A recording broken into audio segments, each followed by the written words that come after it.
ଆଜିର ନୂତନ ଶବ୍ଦ ହେଉଛି ANTICLIMAX। ଆକୁ ଆମେ ଉଚ୍ଚାରଣ କରିବା ଆଣ୍ଟି କ୍ଲାଇମ୍ୟାକ୍ସ। ଆଣ୍ଟି କ୍ଲାଇମ୍ୟାକ୍ସର ଅର୍ଥ ହେଉଛି ବଡ଼ ଆଶା ପରେ ଛୋଟ କିମ୍ବା ନିରାଶଜନକ ଫଳ। ଓଡ଼ିଆରେ ଅର୍ଥ ହେଉଛି ଆଶା ଅନୁସାରେ ଉତ୍ସାହ ନଥିବା ଶେଷ ଘଟଣା କିମ୍ବା ନିରାଶଜନକ ଫଳ କିମ୍ବା ଭାବନାକୁ ଆଣ୍ଟି କ୍ଲାଇମ୍ୟାକ୍ସ କୁହାଯାଏ।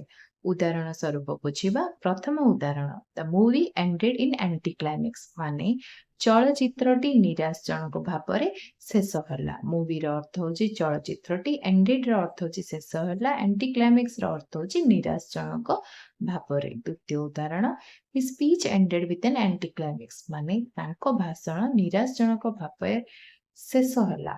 ହିଜ୍ର ଅର୍ଥ ହେଉଛି ତାଙ୍କ, ସ୍ପିଚ୍ର ଅର୍ଥ ହେଉଛି ଭାଷଣ, ଏଣ୍ଡେଡ୍ର ଅର୍ଥ ହେଉଛି ଶେଷ ହେଲା, ଆଣ୍ଟି କ୍ଲାଇମ୍ୟାକ୍ସର ଅର୍ଥ ହେଉଛି ନିରାଶଜନକ ଭାବେ।